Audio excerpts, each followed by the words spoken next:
일본의 한 대학생이 한국 영화 하얼빈을 보고 충격을 받았습니다. 그는 이토 히로부미를 일본 근대화를 이끈 영웅으로 배웠고 안중근을 단순한 암살자로 알고 있었습니다. 하지만 영화를 본 후 그는 인터넷을 뒤지며 전 세계가 이 영화를 어떻게 평가하는지 찾아보았습니다. 미국과 유럽은 자유를 위한 투쟁이라고 보았고 중국은 한국이 우리가 하지 못한 일을 해냈다며 부러워했습니다. 그리고 일본은 두 개의 의견으로 나뉘었습니다. 그는 혼란스러웠습니다. 과연 안중근은 단순한 테러리스트였을까요? 이토 히로부미는 정말로 영웅이었을까요? 일본은 왜 이런 역사를 제대로 가르치지 않는 걸까요? 그가 영화 하얼빈을 보고 느낀 것, 그리고 그 후 찾아본 진실들. 이제부터 일본 대학생 다카하시 유토의 이야기를 직접 들어보겠습니다. 안녕하세요. 저는 일본 도쿄에 있는 한 대학교에서 동아시아 역사를 전공하고 있는 대학생 다카하시 유토입니다. 어릴 때부터 일본에서 역사 교육을 받아오면서 자연스럽게 일본 중심의 역사관을 익혔고 그것이 진실이라고 믿으며 살아왔습니다. 역사를 깊이 고민할 필요도 없다고 생각했고 교과서에 적힌 대로 배우고 시험을 치르면서 일본은 좋은 나라였고 근대화를 이끌었으며 세계적으로도 중요한 역할을 했다는 인식을 당연하게 받아들였습니다. 하지만 대학교에 들어와 한일 관계와 근대사라는 수업을 들으면서 조금씩 생각이 달라지기 시작했습니다. 한국과 일본의 역사는 깊게 얽혀 있었고 한국에서 바라보는 역사적 시각이 일본과는 전혀 다르다는 사실을 알게 되었습니다. 일본은 조선을 병합하며 발전을 도왔다고 가르쳤지만 한국에서는 이를 강제 점령이라고 했습니다. 일본은 조선의 철도와 교육 시스템을 정비했다고 했지만 한국에서는 그것을 착취와 동화 정책의 일환이라고 했고 저는 같은 사건을 이렇게 다르게 해석할 수 있다는 점이 흥미로웠습니다. 그러던 어느 날 교수님께서 강의 중 한 가지 사건을 이야기하셨습니다. 1909년 조선인 안중근이 하얼빈에서 일본의 초대 총리였던 이토 히로부미를 암살했습니다. 그는 일본에서는 테러리스트로 평가되지만 한국에서는 독립운동가로 불립니다. 이는 당시 한반도의 상황을 이해해야 하는 문제입니다. 저는 교수님의 말씀을 들으며 노트를 정리했습니다. 안중근, 어디서 들어본 적이 있긴 한데 솔직히 저는 이 이름이 익숙하지 않았습니다. 반면 이토 히로부미는 너무나도 잘 알고 있었습니다. 일본 최초의 총리, 근대화를 이끈 지도자, 그리고 동아시아에서 영향력을 확대하려 했던 외교가 교과서에서 숱하게 봐왔고 그의 업적에 대해 배운 적도 많았습니다. 그런데 왜 한국에서는 안중근을 영웅으로 보는 걸까? 궁금증이 생긴 저는 수업이 끝난 후 인터넷에서 안중근이라는 이름을 검색해 보았습니다. 그 순간 저는 충격을 받았습니다. 인터넷에는 수많은 한국 기사와 자료가 있었는데 일본에서 흔히 듣던 암살자 혹은 테러리스트라는 단어와는 전혀 다른 이야기들이 적혀 있었습니다. 안중근은 한국에서는 이사이스라는 칭호로 불리고 있었고 그를 단순한 암살자가 아니라 조국의 독립을 위해 싸운 영웅으로 평가하고 있었습니다. 그가 단순히 총을 쏜 것이 아니라 철저한 계획을 세우고 동료들과 함께 작전을 수행했으며 이토 히로부미를 처단한 후에도 당당하게 법정에서 자신의 신념을 밝혔다고 했습니다. 이건 내가 알고 있던 역사와 너무 다른데 저는 더 깊이 찾아보기 시작했습니다. 안중근은 단순히 일본을 적대하는 사람이 아니었습니다. 그는 일본이 조선을 식민지로 만들려는 것을 반대했고 나아가 동아시아의 평화를 위해 일본이 제국주의 정책을 멈추어야 한다고 주장했습니다. 그의 사상 중 하나인 동양평화론을 읽어보았을 때 저는 더 큰 혼란에 빠졌습니다. 이토 히로부미를 죽인 사람이 오히려 동양의 평화를 주장했다고 저는 어쩐지 두려운 기분이 들었습니다. 제가 지금까지 배운 역사와는 전혀 다른 이야기가 펼쳐지고 있었기 때문입니다. 마침 한국에서 하얼빈이라는 영화가 개봉했다는 소식을 접했습니다. 이 영화는 바로 안중근의 이야기를 다룬 작품으로 개봉과 동시에 엄청난 흥행을 기록하고 있었습니다. 많은 한국인들이 감동을 받았다는 리뷰도 속속 올라오고 있었습니다. 이 영화를 보면 내가 궁금한 질문에 대한 답을 찾을 수 있을까? 놀랍게도 도쿄의 한 영화관에서도 하얼빈이 상영되고 있었습니다. 일본에서는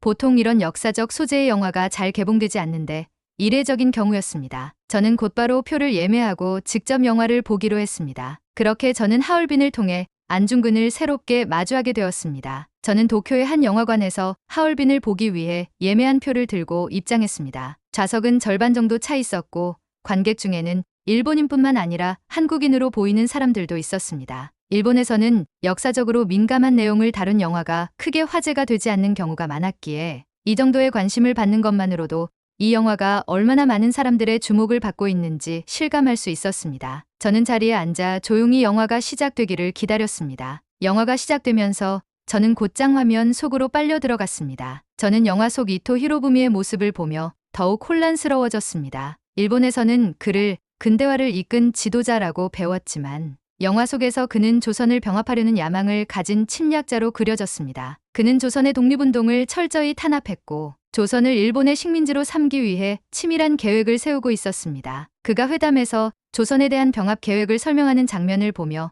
저는 다시 한번 생각했습니다. 이토 히로부미는 일본에게는 영웅일지 모르지만 조선에게는 침략자가 아니었을까? 역사는 단 하나의 시각으로만 존재하지 않는다는 것을 저는 그 순간 처음으로 깨달았습니다. 영화가 끝나고 저는 영화관을 나와 한동안 멍한 상태로 거리를 걸었습니다. 도쿄의 밤거리는 언제나처럼 화려했고 사람들은 북적였습니다. 하지만 제 머릿속은 영화의 여운으로 가득 차 있었습니다. 이게 정말 내가 몰랐던 역사라면 나는 지금까지 무엇을 배워왔던 걸까? 저는 일본에서 태어나고 일본에서 교육을 받으며 자연스럽게 일본 중심의 역사관을 받아들였습니다. 하지만 하얼빈은 저에게 너무나도 다른 시각을 보여주었습니다. 영화가 만들어진 방식이야 어찌 됐든 안중근이라는 인물에 대한 한국과 일본의 시각 차이는 부정할 수 없는 사실이었습니다. 집으로 돌아온 저는 노트북을 켜고 하얼빈에 대한 반응을 찾아보기 시작했습니다. 영화는 안중근이 이토 히로부미를 저격하기까지의 과정을 치밀하게 그려냈습니다. 그가 단순한 암살자가 아니라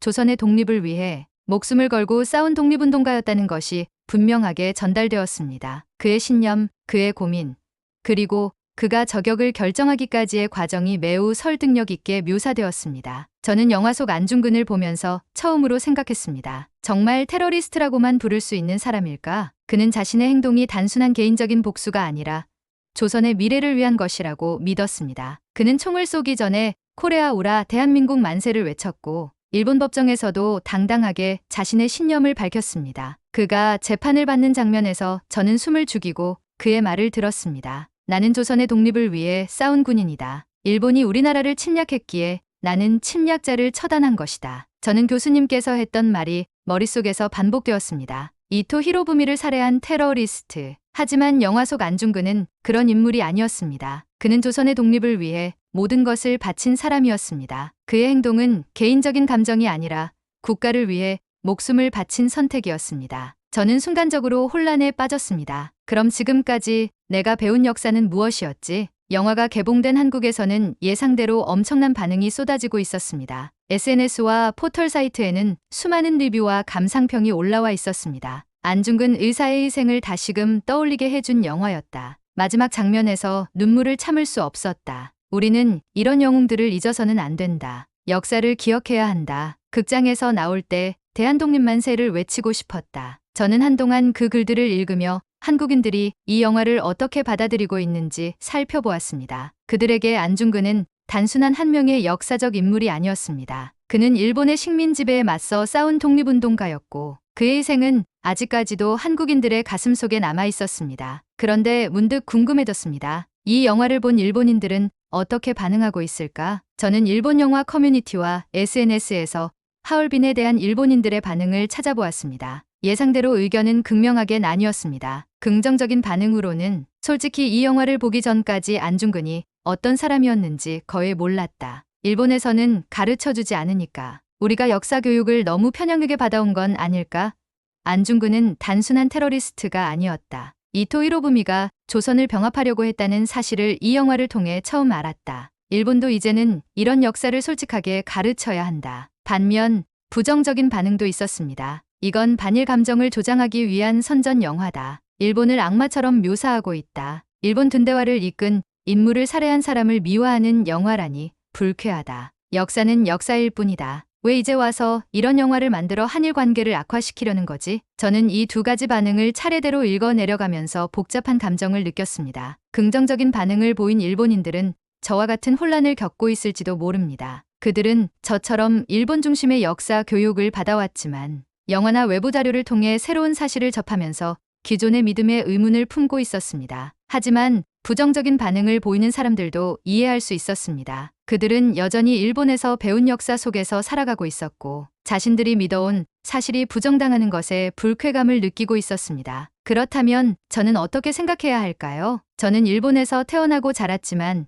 이제는 단순히 한쪽의 시각만을 받아들이기 어려웠습니다. 저는 안중근을 테러리스트라고 배웠습니다. 하지만 그는 조국의 독립을 위해 싸웠고 일본의 제국주의 확장을 막기 위해 행동했습니다. 저는 깊은 한숨을 내쉬었습니다. 일본도 이제는 올바른 역사를 가르쳐야 하지 않을까? 저는 일본뿐만 아니라 다른 나라에서는 이 영화를 어떻게 보고 있는지도 궁금했습니다. 특히 미국과 유럽에서는 이 영화를 단순한 한일 간의 문제로 보지 않고 더 넓은 시각에서 바라보고 있었습니다. 미국의 영화 전문 매체 버라이어티에서는 이렇게 평했습니다. 역사 드라마의 지루함을 깨고 강렬한 누아르적 감성을 보여준다. 안중근을 처음 알게 되었다. 자유를 위한 투쟁은 전 세계 어디서나 공감할 수 있다. 유럽에서도 비슷한 반응이 나왔습니다. 한국 영화가 또 하나의 걸작을 만들어냈다. 단순한 역사적 사건이 아니라 인간의 신념과 자유에 대한 갈망을 깊이 있게 다룬 작품이다. 저는 이 반응을 보며 생각했습니다. 안중근의 이야기는 단순히 한일 간의 문제가 아니라 모든 나라에서 공감할 수 있는 보편적인 가치가 담긴 이야기일지도 모르겠다. 중국에서도 하얼빈은 큰 화제가 되었습니다. 그들은 안중근이 일본 제국주의에 맞섰다는 점에 주목하며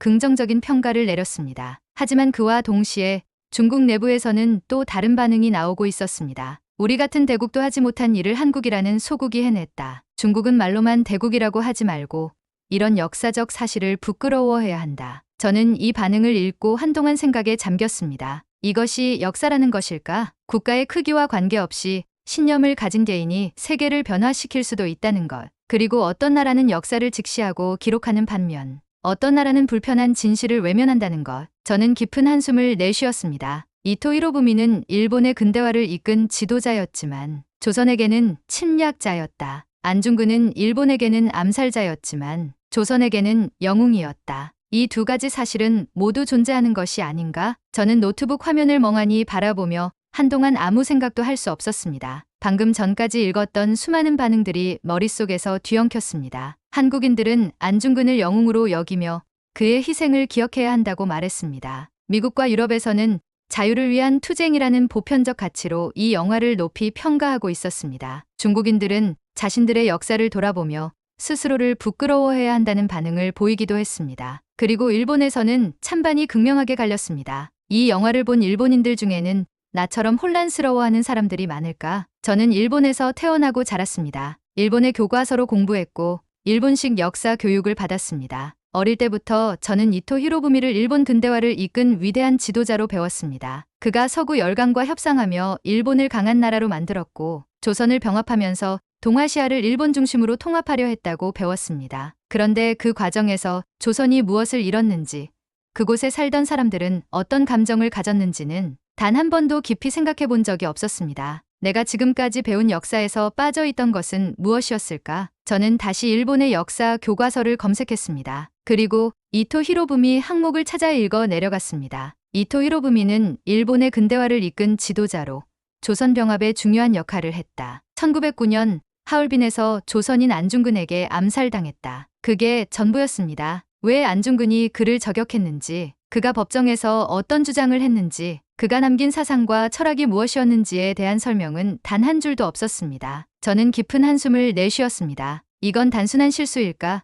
아니면 의도적인 누락일까? 저는 일본이 이토 히로부미를 근대화의 영웅으로 가르쳐왔다는 사실을 잘 알고 있습니다. 하지만 그렇다고 해서 조선에서의 그의 행적을 지우는 것이 정당한가요? 안중근을 테러리스트로만 묘사하면서 그가 왜 그런 결정을 하게 되었는지는 알려주지 않는 것이 과연 옳은가요? 그날 밤 저는 하얼빈을 보기 전까지 가지고 있던 생각들을 다시 정리해 보았습니다. 저는 그동안 일본이 조선을 근대화시키는데 중요한 역할을 했으며 동아시아에서 가장 발전된 국가로서 조선과 중국을 이끌어야 한다고 생각해 왔습니다. 이토 히로부미는 일본의 발전에 기여한 위대한 정치가였고 안중근은 단순한 암살자로 일본을 적대하는 테러리스트라고 여겼습니다. 하지만 지금은 그렇게 생각하지 않습니다. 일본이 근대화를 이루는 과정에서 조선을 식민지로 삼은 것은 결코 정당화될 수 없습니다. 조선은 스스로의 방식으로 발전할 권리가 있었으며 일본이 이를 강제로 빼앗았습니다. 이토 히로부미는 일본의 입장에서는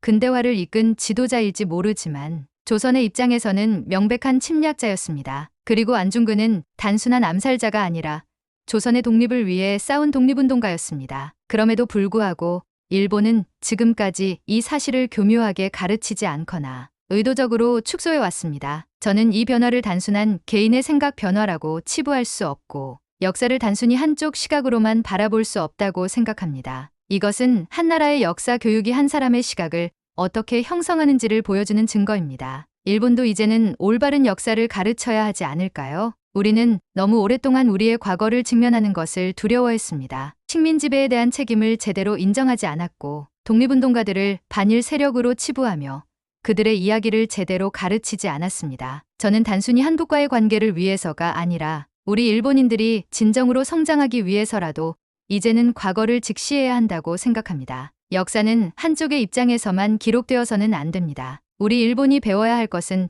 단순한 승리의 역사나 발전의 이야기가 아닙니다. 우리는 우리가 저지른 잘못도 똑같이 기억해야 합니다. 만약 우리가 계속해서 불편한 과거를 외면한다면 우리는 영원히 같은 실수를 반복할 것입니다. 저는 내일 교수님께 질문할 것입니다. 교수님, 혹시 안중근이 남긴 동양평화론에 대해 들어보셨나요? 저는 알고 싶습니다. 그리고 더 많은 일본인들이 이 진실을 알게 되었으면 좋겠습니다. 오늘도 끝까지 시청해 주셔서 감사합니다. 구독과 좋아요, 알림 설정은 큰 힘이 됩니다. 다음에도 더 흥미롭고 유익한 이야기로 찾아오겠습니다.